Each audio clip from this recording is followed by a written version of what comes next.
I think Jesse, his son, is going to go after that, and then after that, we'll see who would like to share. So, Eric, thank you. Just before Eric, let me say the raise hand function, at least in my computer, is now under reactions. So if you're looking for it, that's where it is. Thank you. Eric, go ahead. All right. By way of introduction, for those of you who don't know me, my name is Eric Jacobson. For those of you who do know me, my name is still Eric Jacobson. And it falls to me to start off. Hi, Elizabeth. All of you are all like the size of a postage stamp. And I'm looking for, anyway, Elizabeth, you have my love. This is a cold way to send it, but know that you have it. Ian, big hug to you with like a manly pat on the back afterwards, so it doesn't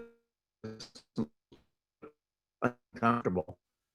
And Jesse, are you there? Barry, hi Barry. Jesse, North. Jesse taught me that. I don't know what it means, but it's very important.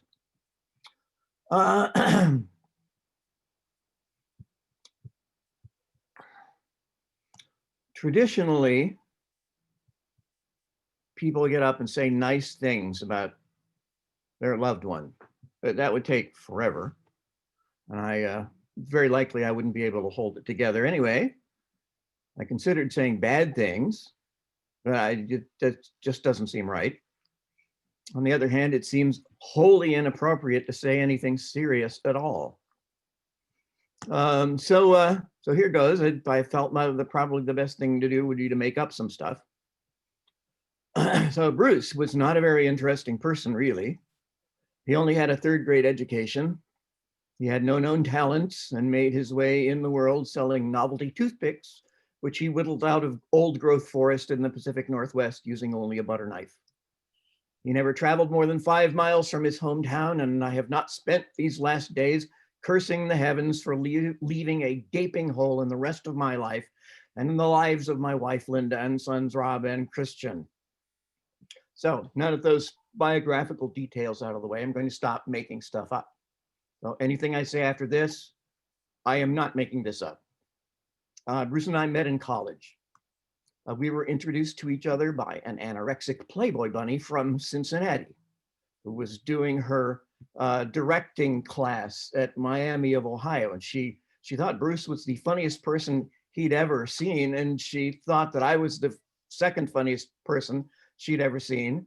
And so she cast us in a one-act play. And I honestly do not remember a single thing about that play. But clear as day, I remember the walk back to the dorm with Bruce. It just never leaves you. Anyway, I put him in a college movie. I'm going to leave a link here in the chat section, so you can have a look at it later if you want. So enjoy, or cringe, up to you. A friend in college told me that she'd seen a lot of other people imitate the things I do, pick up gestures, behaviors, but she said Bruce was the first time she'd seen me imitate someone else. He's a gifted writer. One of my favorite pieces was a work he did for his parish in New York. He replaced all the worship folders once when April the 1st fell on a Sunday. And I don't think the rector knew about it until the congregation started giggling. The worship folder had a historical citation from St. Egregious of Villainy and words about the sacrament of coffee and donuts and instructions for visitors on how to take communion, which included grasp the chalice firmly with both hands and drink until you can see your reflection in our highly polished silver chalice, and then say, good, and smack your lips. Elizabeth only ever mentioned one character flaw that I'm aware of, that she complained that Bruce liked silly alcoholic beverages that came with an umbrella in them. I think she felt that was not serious enough for an adult male. I share that character flaw, and I only reveal that because my lovely wife flew Bruce out for my birthday as a surprise once, several times actually, but one time in particular, I found out about it and I met him at the airport and I threw him back on another airplane and took him the rest of the way to Hawaii. And we spent the weekend in Hawaii, just having a guy weekend, visiting live volcano and swimming in the ocean in January and having fruity beverages with umbrellas in them, which they're very happy to sell you as many as you want there in Hawaii. And then I sent him back to work in Manhattan, nearly incoherent. And he said he had a lot of fun telling people stories where they would say, "You did what?" So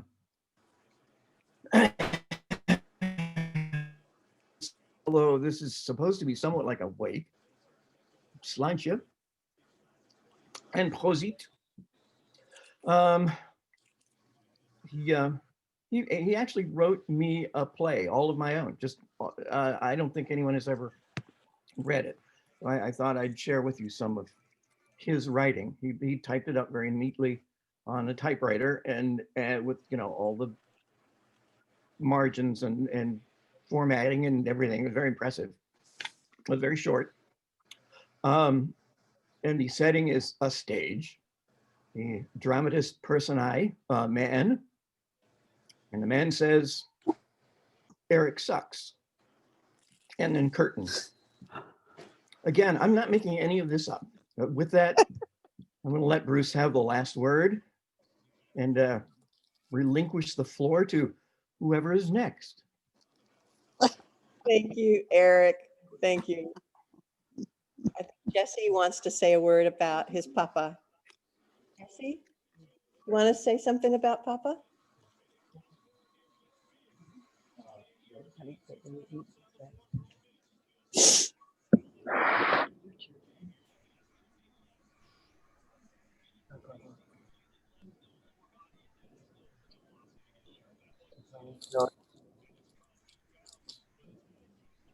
Very much.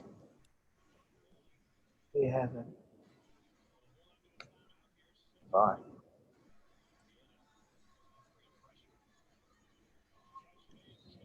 Thank you, Jesse. Thank you. Is there anyone else who would like to share something? Susan, I would just like to follow Jesse. Jesse, remember when I came down and talked to you yesterday for a minute? You told me one thing you loved to do with your dad was go to Broadway shows. And you told me that you went to Wicked, and what else did you tell me you went to? Frozen, right. So I just wanted to make sure that got out, because that was a really fun thing you did with your dad.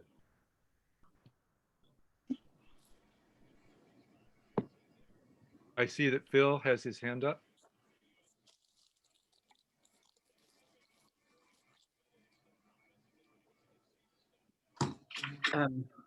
This is Phil Hogan. I've known Bruce since 7th grade, and there's no way I can possibly capture all the things that Bruce is and has been and continues to be. But I do remember meeting him in Mrs. Eastwood's 7th grade world geography class, where he very quickly became the person who would get up in the front of the class every morning and write his joke for the day. It's something he's continued to do, I think, for most of us. And I've watched him perform all the way from Potpourri at Belzer through an Oliver Twist performance in Burlington, and I've enjoyed everything. He's a great friend, a great inspiration, fabulous, probably more than anything else, a fabulous raconteur, someone who loves a great story. He loves a well-turned phrase.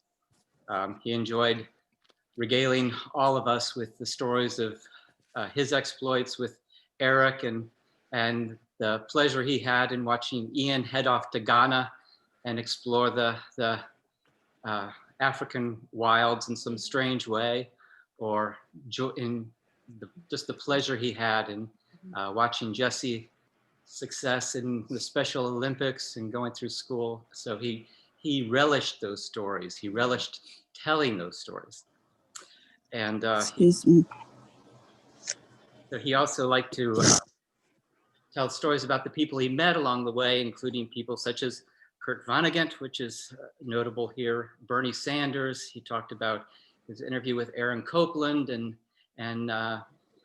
Ben from Ben and Jerry. So he enjoyed all of these people. He just enjoyed, or no, I should say he loved people. And the thing just a perfect example of Bruce in his recent wild year. I remember him talking about, with the George Floyd protests going on, he had this sort of typical wry comment about, there's nothing quite so powerful and cost effective as placing a yard sign in front of your house, which is why we have our Love is Love and Black Lives Matter sign plastered prominently in front of our house, which I think is the story of Bruce.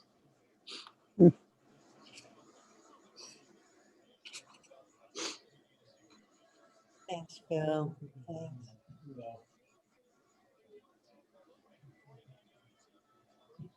Someone else?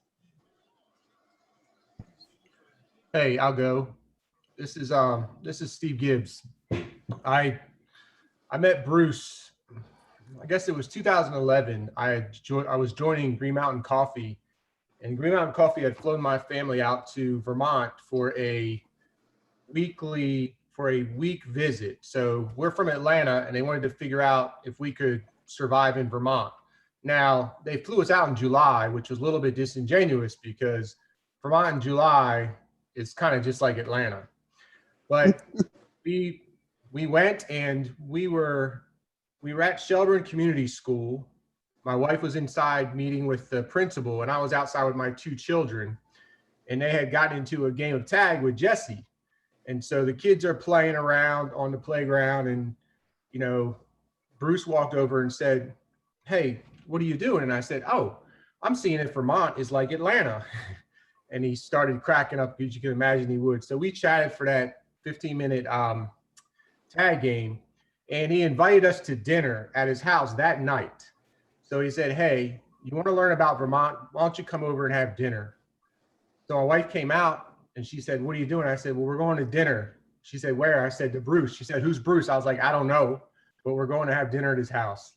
And so we had a great conversation, told me all about Vermont. We actually moved there and lived there for around 8 years. And Bruce and I became good friends. He ultimately worked for Curie, got a time. So we even worked together. But it was, I mean, I think from the stories I'm hearing, it's Bruce, right? Like, meets a stranger, brings them home, feeds them dinner, tells them about the school or about the state. And one of the things that, and this is what it means so much to me when I hear this, but Ian, when we talked, he was so proud of you. And, you know, you guys butted heads. You didn't see eye to eye, as most sons and fathers do, but he was proud, right? And I've been to Africa, and I've been, you know, to all your, you know, wins and losses at Northeastern. And I mean, the guy was just so proud, and he was proud of what you accomplished, and he was also respected you for the tension. And so, you know, I wanted you to know that, because, you know, I still fight with my dad, but it's always nice when I know from his buds that he's so proud of me. And Jesse, same for you, buddy. I mean, there was not a time in a bar, in a restaurant, in a library, in a coffee shop, in the hallway, in the cubicle, where he didn't talk about his boys. And so, you know, he was a great man, and he loved his children. And Elizabeth, your wisdom you brought to him as well. I mean, the guy just talked all the time about his family, and it was, I was moved by that. So that's my time. Thank you. Thank you, Steve. Thanks, Steve. For those of you who can't read the chat, I'm going to read what Janet wrote. She said, I met Bruce and Eric in 1979. I called them the church mice because they lived literally in an apartment within Tabernacle Presbyterian Church. Bruce had the most infectious laugh, and in the last 2 months, when I would pray for him, his laugh would ring through. The blessing in the midst of sadness is that his laugh will forever ring in heaven and earth. My greatest accomplishment was one time making him laugh for several minutes. Hugs to all of you, Janet.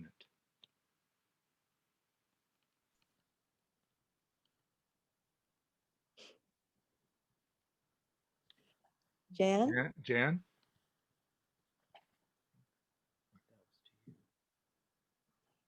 Unmute yourself, Jan. There we go. Hi, everybody. Hi, Jesse. Hi, Ian, Elizabeth. Well, I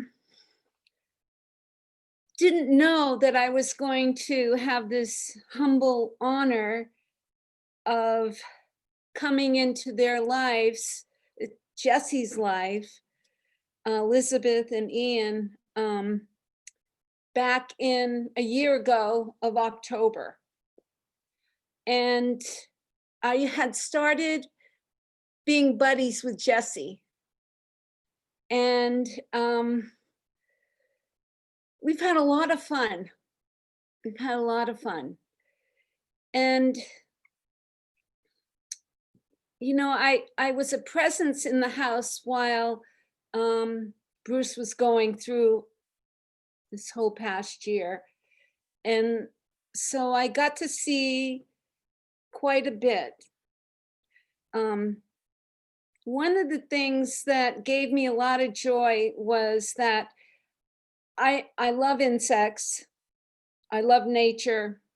So when Jesse and I were out somewhere, I'd find a bug or something and take a picture of it and bring it back to Bruce, and we'd look it up, see what it was. And so we were able to connect that way, and I hadn't known him before. And I also kept a list of all the countries of the weather. So when I would go to the house in the morning, he'd say, Jan, so what's the weather in Antarctica today? And so I'd say, let's see. Oh, I guess it's a -32. And so I got to have little conversations with Bruce. I sat with him the Wednesday before he passed on. I went in and sat for about 10 minutes on the couch, and I watched him, and his face was beautiful. I was really, I have to say the word awe, because he did not have a wrinkle on his face. He looked calm and peaceful. And, you know, I was really, like I said, I was in awe by that. And I just sat there for 10 minutes. And, you know, so that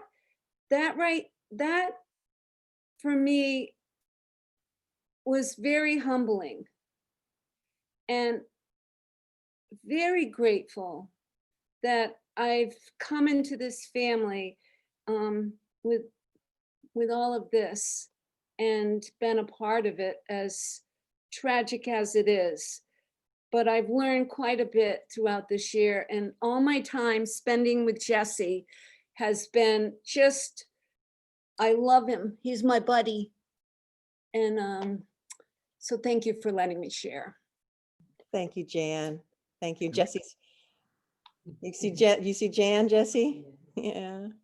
I'm right Anne- here. I'm right here.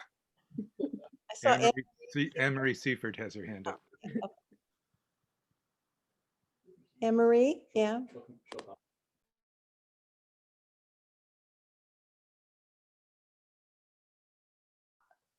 Hi, Jesse and Elizabeth. I'm here with my daughter, Leah Rose, and with Jimmy Fury. That was a beautiful service. And you know, I'm not taking credit for Elizabeth and Bruce meeting, but Elizabeth and I just have to speak a little bit to my dear friend, my dear friend, Elizabeth. We were work buddies in New York. We shared an office, and we didn't really get along that well. She thought I was kind of goofy. But then I realized she was kind of goofy too. She worked really hard. She came from a big, crazy family. So did I. She worked really hard to get her life together, and get her this great career together. And here we were working at Merrill Lynch, and we decided to start going out and doing things like go to bars on Friday night, like all the girls in New York are supposed to do. And, you know, it was okay. We had fun. But what I really loved about hanging out with Liz was she was so goofy, and I could be goofy with her. And she, you know, I would talk about going to church on Sundays or Wednesday nights. So we would go Wednesday nights to prayer meeting and Sunday to church. And she said to me, "You always talk about church. What's it like?" And I said, "No, you know, you're welcome to come with me sometime." I think that's how it went, Liz. And then she came with me to church. Can you hear me? Is it clear? Yeah. She came with me to church and was hooked. I, at around that time, had become very supportive of the arts group. So I was getting to know Bruce. And I always liked him because he was very stable, you know, if I went to there, he would say, "Hi, Anne Marie, sit over here next to me," you know. And so I got to know people from the arts group. And I was very much involved with Grace Church. And then Liz was going, and Liz like dropped a couple of little, like, you know, there's a cute guy up there or a cute guy out there, but she kept focusing on Bruce. And I'd be like, "Bruce, he's so stable." We're so goofy. But as they grew together and became good friends, and then they fell in love, I saw that Liz could be as goofy and as smart and as deep and as emotional and in control and wonderful and intelligent, express her talents, be frustrated by not. He was always putting her out front. He was so supportive and will always be her biggest fan, other than me. Fast forward, I was always impressed with his admiration for her.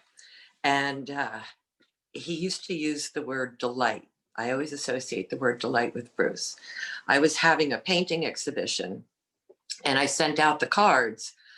And I sent Bruce and Elizabeth a card, and not expecting them to come. It was pretty far away. And he called me up and he said, I'm so glad you're having a solo show. That piece on the front, it's bought." I said, "What?" He said, "Liz saw it. She loves it. I want her to have it." So by the time my show was open, the star piece, the largest piece, the one that was on the card, was owned by my good friend Bruce, that he bought for his beloved wife. So blessings as he goes on his journey. And I send my love to you, Elizabeth. Thank you. Kate Thank- Heichler wrote in the chat, "Bruce's courtship of Elizabeth was a class act, steady and grace-filled."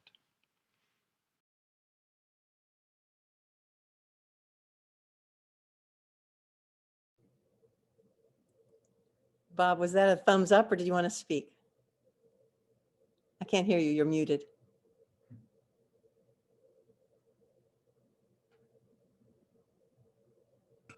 Just a thumbs up. Thanks.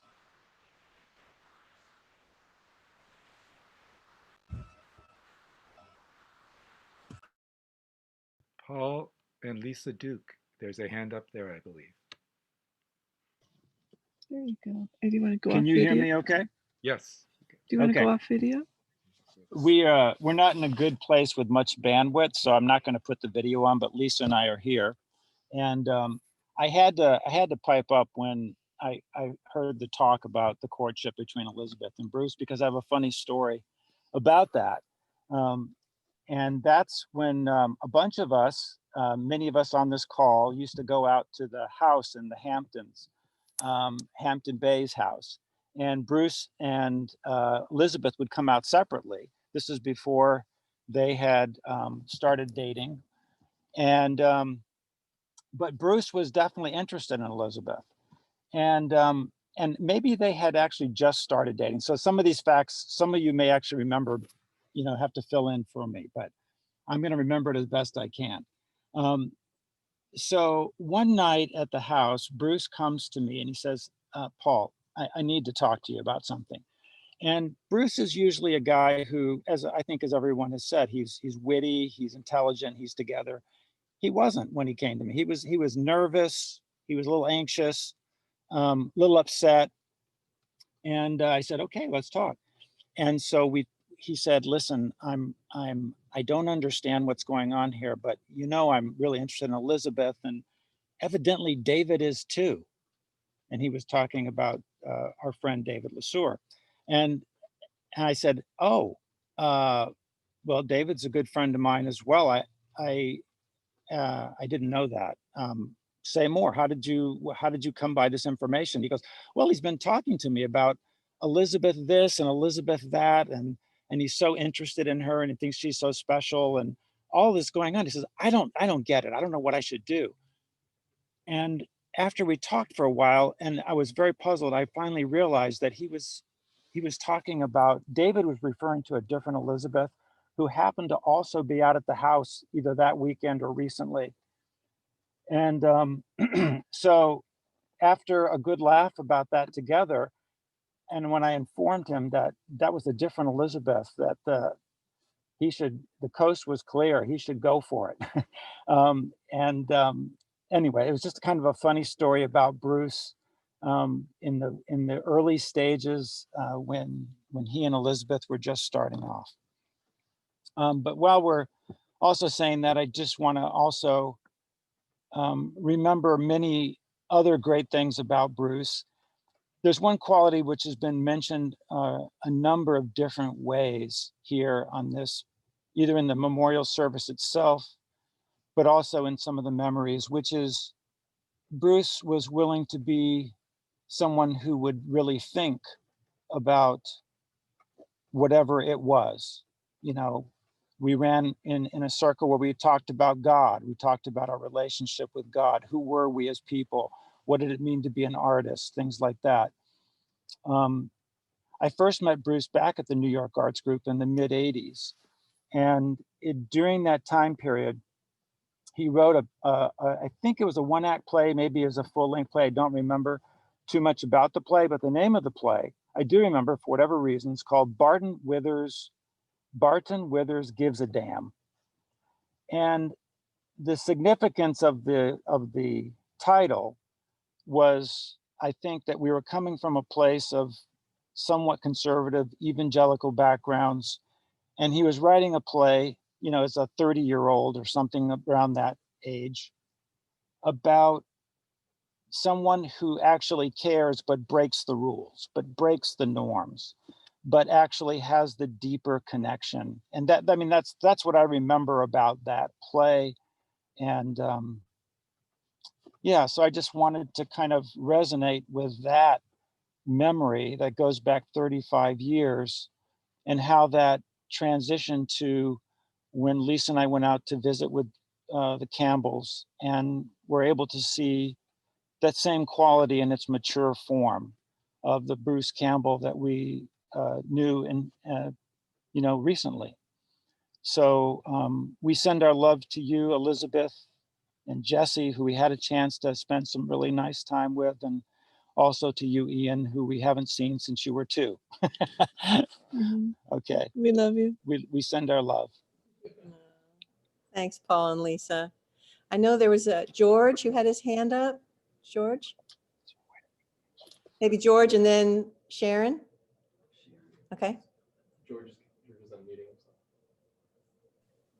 There. Whoa. I was lucky enough to, I think, Elizabeth, I think I remember this correctly. Elizabeth is a runner, and she is a faithful runner.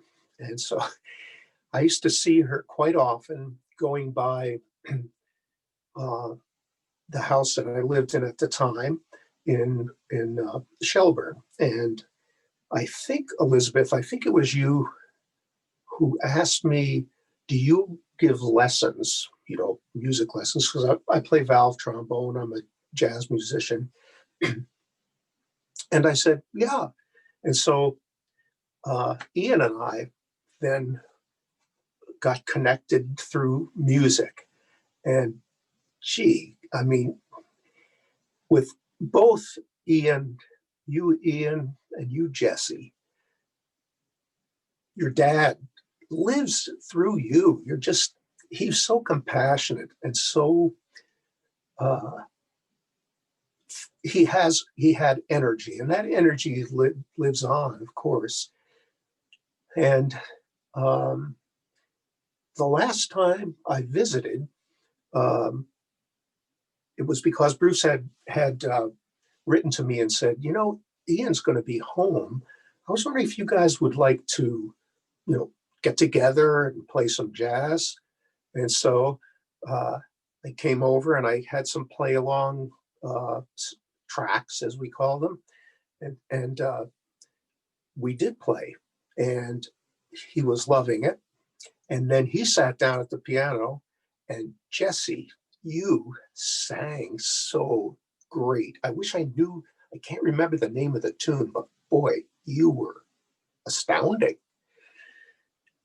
And I guess there are some people who are so welcoming that was who Bruce was to me.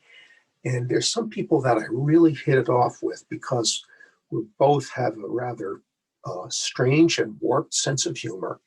And we got to exercise that on numerous occasions. The three of you know how much I care for you, and our association will continue, and the things we do will be similar to having your dad right there. And having heard so many of you speak of Bruce and his many facets, I was thinking, how do you sum that guy up? What if you had to sum it up? And I thought to myself, this is it. Do you read the New Yorker, anybody? He is the New Yorker. I'm just saying. Thank you, George. Thank you. Sharon? You need to unmute. There you go. Hi, everybody. It's so great to see so many of you that I haven't seen you or even just your names for a very long time. I met Bruce when he first moved to New York. He was a friend of Bruce Colville, who also was from Indianapolis. And soon he fell into the arts group hole and the Grace Church hole, and he was in the writers group. We did so many hundreds of things together. And when I started dating my husband, Bob, we all had many adventures, including making a full-length independent feature film together.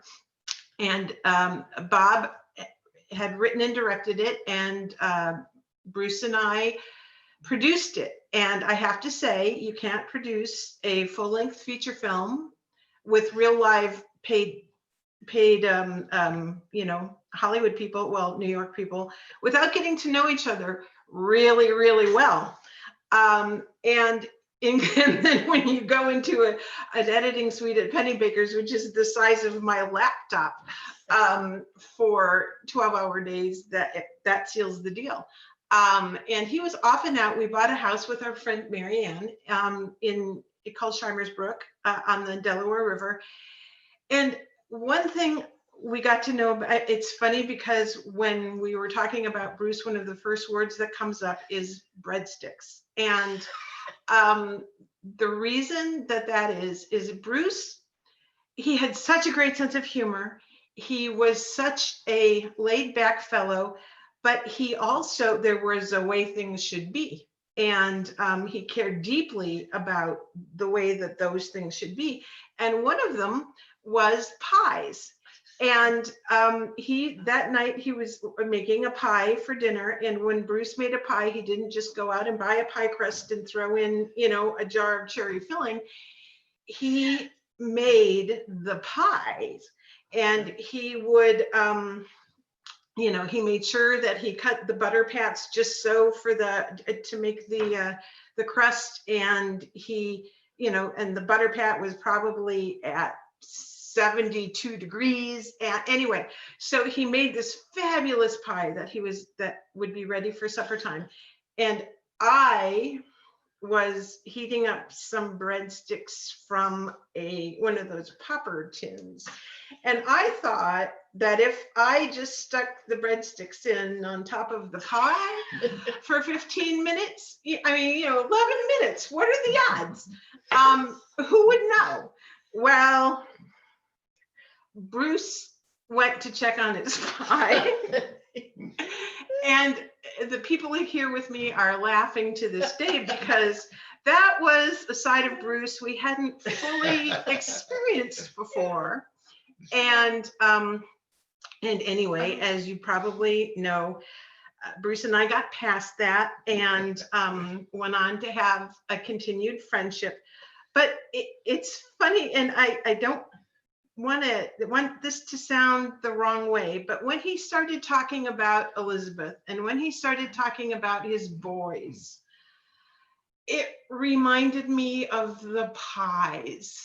And I kind of thought, the way that he loves and protects and cares for these things he has made, that's the same kind of thing I've gotten from there. And if there was a Bible verse that's, it's like if God cares that much about a sparrow, it's like if Bruce cared that much about a cherry pie, I can't even tell you how much he cares about Elizabeth and Ian and Jesse and his friends. And that's just the kind of man he was. And the world is incomparably richer for having had him here.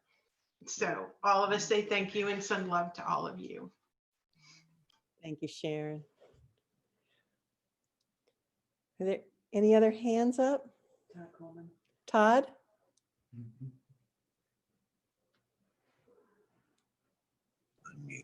Okay, so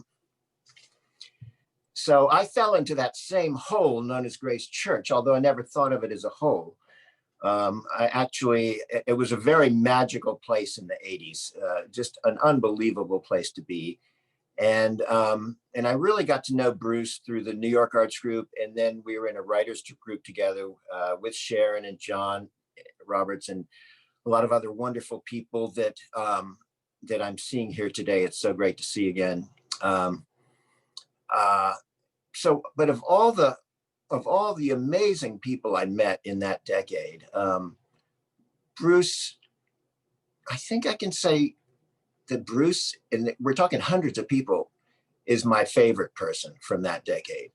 First of all, it's so rare to find someone who's truly witty.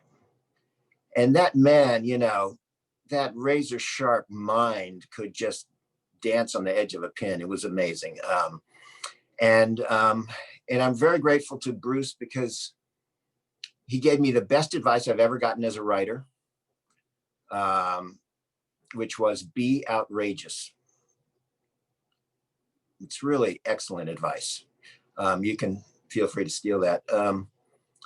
I remember two of the plays that he wrote in the writers group, two other who he certainly distinguished himself in his choice of titles for plays.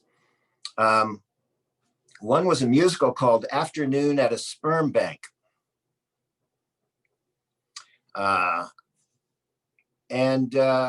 The other one was based on the premise that hell, Satan's headquarters, was underneath Disneyland.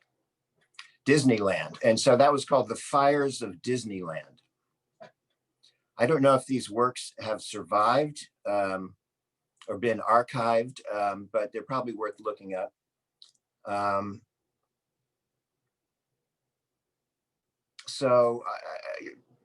The word delight comes to mind because you couldn't help but have a delightful time when you were with Bruce. I so admired his taste in women, I have to say. And send great love, Liz, to you and Jesse and Ian. And it's actually very delightful to see Bruce's face in his sons' faces. So that's it. Thank you, Todd. Thank you. Anyone else? I can't see all the screens, so you might just jump in. Ethan?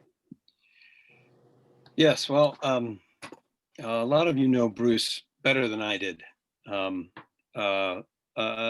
It is one of the extraordinary things about working in the theater that you get to know these people doing shows, and you get to do all this incredible stuff in the show, and you actually know absolutely nothing about their life outside. But that's just the way we go until, as so many others have talked about, Bruce invited me home and opened his door to me and open his life to me. Two other things I want to share. I came to visit Bruce, I don't know, 3 months ago. I don't know how long ago it was, but we had one of the most extraordinary conversations I've ever had in my life. For 3 hours sitting on his porch, looking out to the south. And I just, to be at the edge of death and to speak as he spoke was profoundly moving and inspiring about my own life and my own relationship with my family. So, but I'll finish it on a light note that Bruce would love, that I took notes from his funeral service because there's so many great quotes and songs, and I'm like, oh, that one, oh, that one, oh, that one. Oh my gosh, that's so great. And Slaughterhouse-Five, amazing. To put that in a funeral service is just, oh my God, that's just brilliant. So just thank you all. Thank you so much. Thank you for letting me in the house, Elizabeth, and making this possible to spend this time with Bruce that I did. It was a rare, rare gift. Thank you all. And I'm going to go off and be with my family for the afternoon, which I think is the lesson of this whole journey here today. Thank you all. Ethan, thank you. I just want to say again, for those of you who didn't hear, Bruce chose all of those hymns. Yeah, before I heard that. Those were his choices. That's why they're down here. It's amazing. There are two more things in the chat that I'll read. This is from Lenny. Another Bruce Campbell quote: "Hope is the buoy of the human spirit." I wish I had written down more of Bruce's wisdom. There was so much of it. And Renee Dussault says, "I met Bruce at Grace Church. I was already good friends with Elizabeth and Anne Marie. We had a lot of fun in those early days at Grace Church. I knew Bruce must have been special because he captured Elizabeth's heart." I'll just say, put your hand up. Susan, can I jump in? Yes, please, Kate. I just remember some, I think it would happen at funerals at Grace Church, or it happened, we didn't have that many because we were all so young, and we still are. But we had those reunion services several years. There would just be services where I would maybe be coming back from the communion rail and looking and just thinking, this is heaven. This is heaven. This is where you're connecting with those saints who have been a part of your life. And I don't think Zoom is heaven, but we are, Bruce has given us another glimpse of what I trust is seeing full on. And that life of God is not waiting for us there and later. It's here and it's now. And I'm just blessed by being with all of you and to remember this amazing man and his amazing family. Thank you, Kate. Hey, Susan, can we jump in? We're having a little technical problems here, but I think we're unmuted. This is Tim and Justin McQuiston. Yep. And Justin, do you have something to say? What do you want to say about Bruce? Probably the Bruce has been good for me. He loves me about Jesse. Friend is Justin McQuiston. He loves me, and Jesse comes to our house to travel with us, and he did 1 days ago. That is travel for me and play Wii and watch a movie Frozen. That's really good. That Frozen movie is really good. So yeah. So Bruce is pretty good. Oh, stop. It's been good for him. And he is my friend today.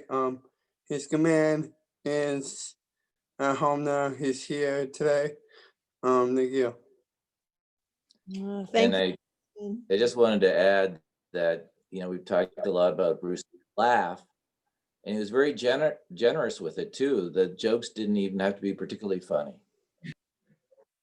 Thank you for this. Thank you. Good night, everyone. Thank you. I'd like to hop in real quick. I remember Bruce from the early years at Grace Church and also at the arts group.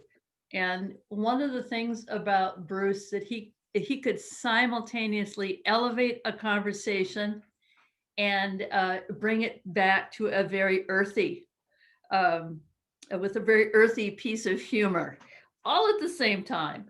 And that he was somebody who challenged all of us as we were all working that whole thing out. Who is God and what is art, and how do we express God in our art, and all of those beautiful, wonderful conversations. I don't remember a word of them, but I remember the love, and I remember the challenge from Bruce to think clearer and better, and to work at articulating ourselves so that thing that we had inside could get out. And I thank him for that, and Elizabeth and Ian and Jesse. Lots of love to you. Thank you, Claire. Susan. I'm saying their name right. Would they like to speak? Yes, hello. Hello, hi, Jesse, Ian, Aunt Elizabeth. I just wanted to chime in here real quick and just share some memories as I was growing up. Bruce, my uncle Bruce, just some fun ones. I just remember looking up to him because I was an artist and I was so young, trying to find myself and my creative side. And I remember being so inspired by Bruce and our conversations because I thought, wow, here's another very creative person in the family, and there's not a lot of us in our family. And I remember just being so young and kind of eureka, like, wow, I am an artist. And just the way he would talk about music and art and our conversations, it was so enlightening to me because I thought, wow, no, I'm an artist. This is who I am. And being so young, it helped me realize that, yeah, this is the person I want to continue being and growing up. And, to this day, I am an artist. And it was just another person in the family I could just really, talk to. And not a lot of my family are artists. So that was just a lot of my memories evolve all around that. And real quick, just another of my favorite, I was very, very young, a young teenager, and I went to go visit. And I thought I was such a good cook because I learned how to make tuna noodle casserole out of the helper box. And I was so proud. And Jesse, Ian, Elizabeth. And I remember Bruce, he was just raving about it. And he's like, oh, this is so good. And I remember I thought it was so cool and I was so proud. But yeah, there's just, just a lot of those young childhood memories growing up of Bruce. Kim, thank you. This is Marianne Lynn Webdell. I would just like to say how much I love you guys. Thank you, and thank you for those words to them. And also, Busy moved to New York City, and I taught her Oh, thank you. I love you, Busy. And Jesse and Ian. I'm just going to give there's one or two more, and then we're going to close as we go to the cemetery. Hi. I'm looking for, I just lost company. Hi, Elizabeth, Ian, and Jesse. I just wanted to say we love you, and if I could be there to give you a hug, I would. We miss you so much, and I'm so sorry for Bruce's loss, for your loss of Bruce. They welcomed us. They were the founding families members of the Champlain Valley Down Syndrome group about 10 years ago, and they have been such a blessing in our life, Bruce and Elizabeth.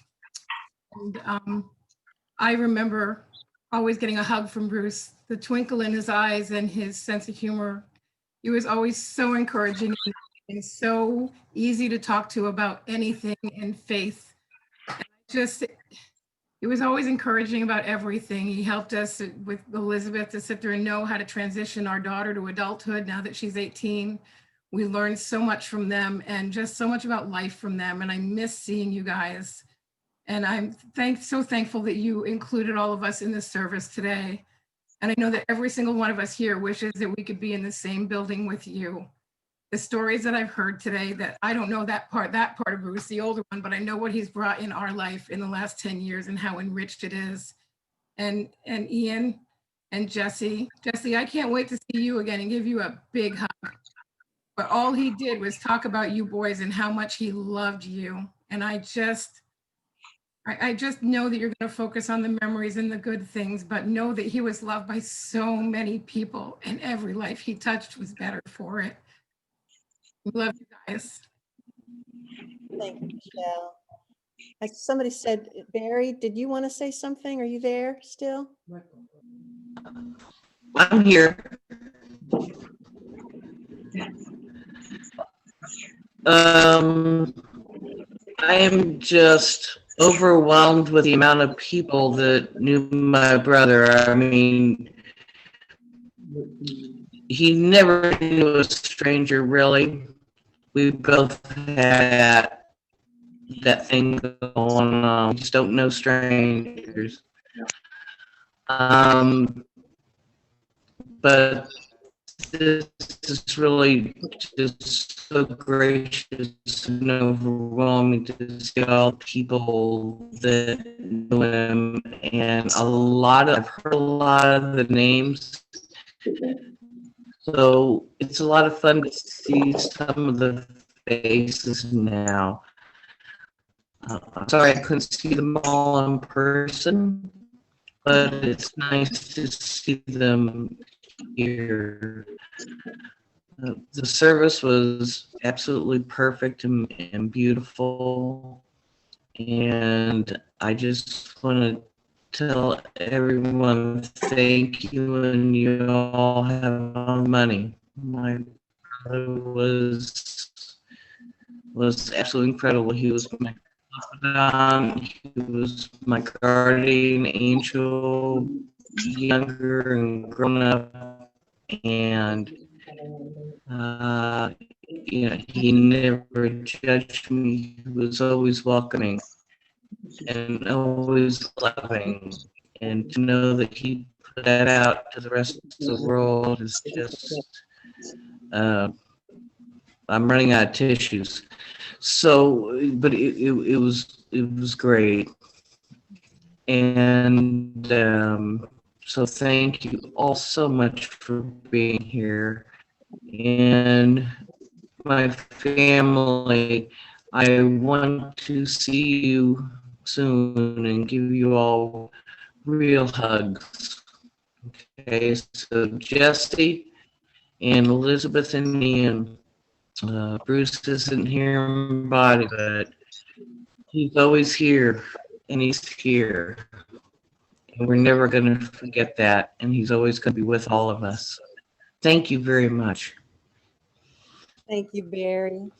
We I have a suspect- couple, Susan, we have just a couple of chat things to read. Oh, that's okay. Here we have from Wendy. Yes, Janice, I agree. I think of Bruce Campbell and Liz and our days at Grace Church. I remember that was just about the sweetest time in life. I will always love him and you, Liz. From Susan, sending love to you, Liz, Ian, and Jesse. She's afraid her phone is going to die. From Tina Forrester to Sorrow. As a recent colleague of Bruce, these stories resonate so strongly in the work we did together in communications. Words were the art I saw him make. It seems like Bruce was always Bruce. As a small story, I'll share that Bruce lives on in our work as an example he often used as we navigated HR challenges. He would ask, what would bad manager Bruce do? Such irreverence in the face of such challenges made Bruce's addition to our team a joy. And from Marty Churchill, thank you everyone for sharing your wonderful stories and memories of Bruce. He was an amazing man, father, friend, entertainer, faithful follower, and so full of wisdom. He lives on in this beautiful sons. I would have never known him. Margaret Marcy, Timothy, and I send our love to you as Elizabeth, Ian, and Jesse. And Jan McDougall, I met Bruce in the mid-70s. We worked at the Great Frame Up and became friends, along with Eric Jacobson. Both he and Eric are instrumental in the growth of my spiritual life, which lasts to this day. I will always hold him dear in my heart. And David, to everyone, great to see everyone today at this wonderful and moving service. Bruce, with whom I spent a couple of days each Christmas for the past 11 or 12 years, was to me the older brother I never had. Even though he was a good bit younger than I can't go without saying hi and love to Elizabeth, Ian, and Jesse. God bless all. And Janet says to Jan McDougall, I have a question, please email. This is from Smith, Ragsdale, and Kath Hubbard. We are so happy we got to see Bruce before the pandemic, as much as we are happy to have known him, and Elizabeth at Grace. Love to you all. Thank you for all those. I see there's Kathy's hands up, and I think I'll have Kathy be the last one. I'll close it, and then Elizabeth is going to say a word as we finish. So Kathy, if you can unmute yourself.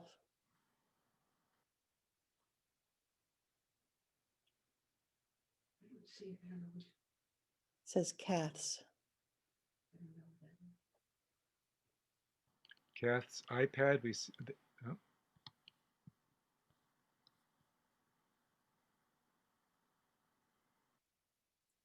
Are you able to unmute?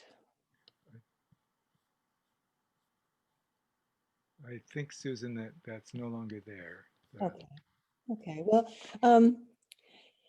oh, thank you, everybody. I think we could probably, I mean, I wish we could all be in the same room and have some drinks and food and talk all night.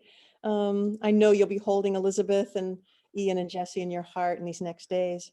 I just want to say, I've gotten to visit Bruce and Elizabeth and Ian and Jesse some in these last months and weeks. And I asked Bruce if he was afraid not long ago, and he said, no, I'm not afraid. And he shared with me a time, I think it was Boy Scout camp, and he was out under the stars.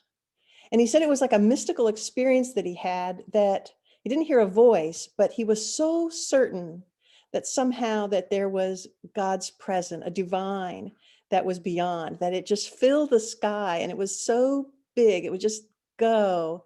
And he said from that moment, I don't know how old he was. I'm looking at John here, or Eric. I mean, he was a young teenager probably, but he said it never left him. It just always a certainty that he was not alone and that he wasn't afraid.